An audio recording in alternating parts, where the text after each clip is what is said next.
other buses, and the smog and the smoke, and it gets to you, makes you nauseous. And you're literally sitting there. Sometimes I have sat there in the bus till 11 p.m. Why? Because of traffic. You just sit there in the bus. Whereas if you walk, you will get there by 7:30. And you enjoy it, and you get some nice ice cream on the way, and get some shawarmas as well. I'm mentioning lots of shawarmas here, but anyway. You've noticed that, okay? You see what I miss over here, alhamdulillah. So you get the spirit of Hajj, right? Everybody's walking. It's a very well-lit path. It's a nice, huge area of just walking. All of the Hujjaj are walking there, right? So you enjoy Hajj in that sense. So if you're able to walk, and when I say young, I mean basically if you don't have a handicap, you can walk it. Really, it's not as if it's any issue. I mean, it's just a simple hour and a half with no. There's not even going to be rush in the sense that because it's walking and there's so much area, you're not congested.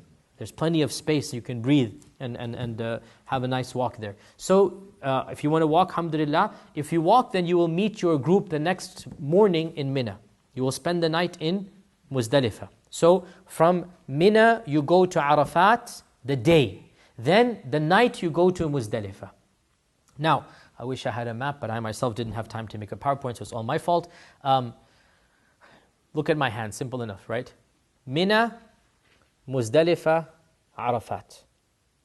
Once again, Mina, let me put it this way. Mina, right? You have Muzdalifa and then Arafat over here. What this means is from Mina, you will cross over Muzdalifa to get to Arafat, right? Then on the way back, Arafat, Muzdalifa, Mina. So it's easier to get back. So you go there by car. I'm not asking you to walk. It's very difficult to walk from Mecca to Arafat. Will take you 3 hours. That's too far.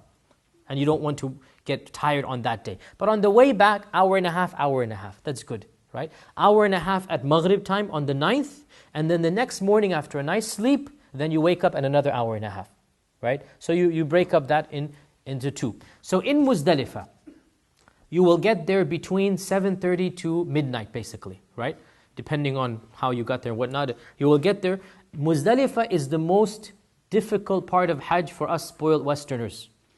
Why? Because, astaghfirullah, you have to sleep on rocks, on the open. There's no tent, there's no air conditioning except the natural air conditioning. You're basically sleeping out in the desert. Because it's only one night, so the government has not prepared any facilities. And also one of the most difficult problems for us Westerners is the restroom. And what can I tell you about the restroom? But in Muzdalifa, it is, what can I say? Okay, it's just sabr. Yes, sabr. And that's why, in one sense, you have to drink a lot of water. In another sense, on Muzdalifa is not the time to drink too much water. Also, realize that the most common time to get lost is Muzdalifa. Why? Because in Arafat, generally speaking, there's no reason for you to wander outside the tent. Your food will come to you. The restroom will be reasonable distance, so you can go back and forth. In Muzdalifa, the restroom might be half a mile away, right? And so you look and you see the restroom over there. You think, oh, that's easy enough. I can go straight ahead. When you walk out of the restroom, you see an ocean of faces, of people. You're like, where did I come from? Where's my tent? There is no tent. Where's my group? Everybody looks the same. And you start panicking. Don't panic. You know your tent number in Mina. Don't worry. Walk it. It's an hour and a half. Everybody's walking in one direction. You're not going to get lost. You're not going to be walking the other direction. Don't worry. As I said, you have 15 riyals, 10 riyals, that's all you need. Have some more. But I'm saying you just want to buy some water and some juice and some shawarma, and that's it, right?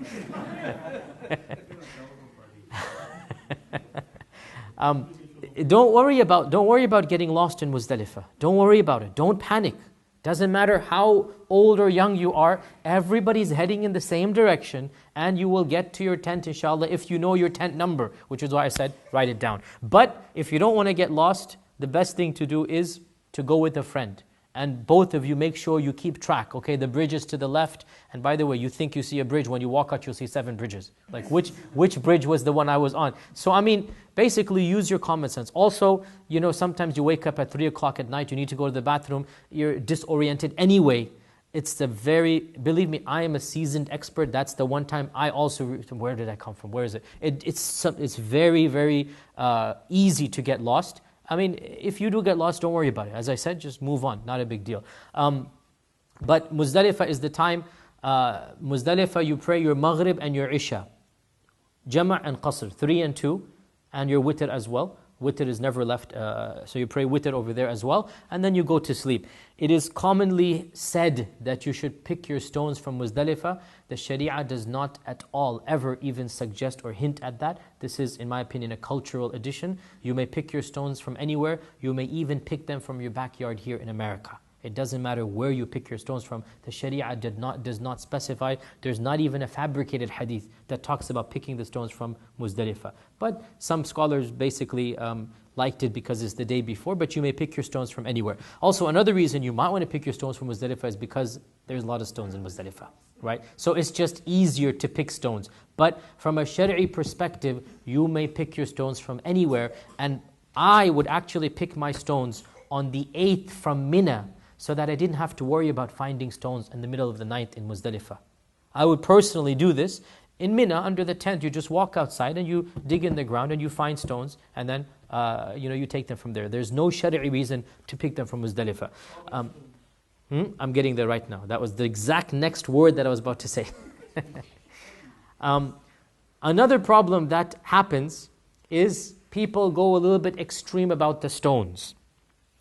Ibn Abbas was picking stones, and like most of us as well, he thought he's going to pick some nice big ones. The Prophet ﷺ said, no, not like this authentic hadith. No, not like this. Let it be like a chickpea seed. Let it be like a chickpea seed. Basically, the tip of your finger, that big, something like this.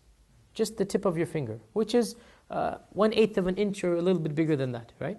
A centimeter, centimeter and a half.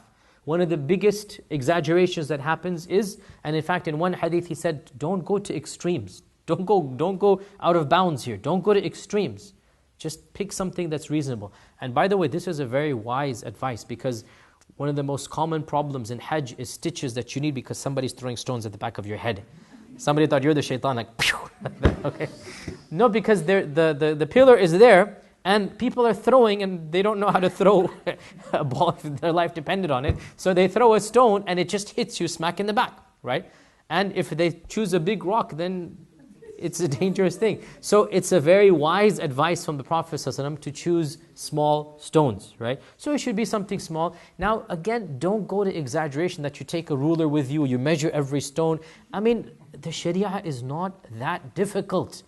Rough idea, rough, just something like this. You don't have to wash it, you don't have to put it to the sun, you don't have to check for the purity. But one thing, and this I will say, you can't choose cement. So don't find some cement somewhere and break it up yourself and then have seven. Choose a rock, right? Because you'll find a brick, let's say. The cement, the brick that they have. And some people say, oh, okay, this is a brick. Let me take something and then, break up the brick and then I have 7 pieces of... this is, in my opinion, you should choose a stone. I mean, I'm not saying it's null and void if you break a brick up, but the point is you're supposed to choose a natural stone. So you choose 7 small ones. And... so now we've done the 9th, we're on the night of the 9th, we have woken up preferably in Muzdalifa. The Prophet ﷺ allowed women and elderly to leave Muzdalifa early. So, suppose a woman is expecting, she's pregnant, let's say, or an elderly man or woman, they may leave Muzdalifa after midnight. No sin, no penalty, no fidyah. It is permissible to leave after midnight. And the people who are in charge of this elderly person may leave with them. So suppose you have your mother with you, let's say, right? And she's elderly and you want to take care of her. Well then, who's going to take care of her? You. So you go with her. And there's no penalty on you. 7 stones for the first day, and then 21 for the other 2 days. So it's 49 total.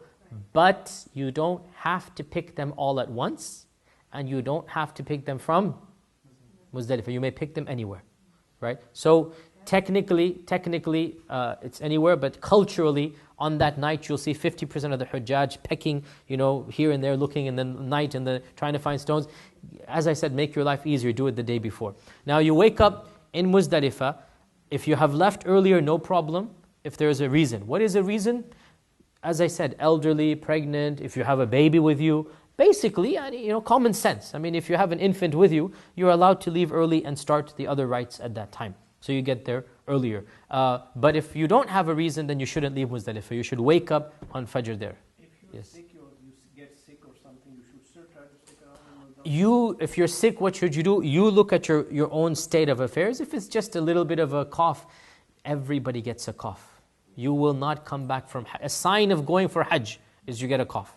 If you don't have a cough, I will not believe you have gone for Hajj.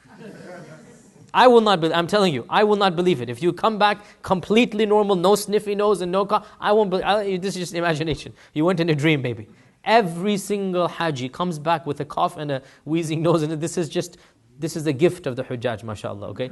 I think we should move on and leave Q&A at the end then, because we only have 15 minutes left. You should stay all night. There's the ihram, yes. You should stay all night, as I said, unless there's a reason. Hajj package is not a reason. If your Hajj package leaves, then it's not in your hands. So you stick with your group, it's easier for you. Okay, if your Hajj package leaves in the middle of the night,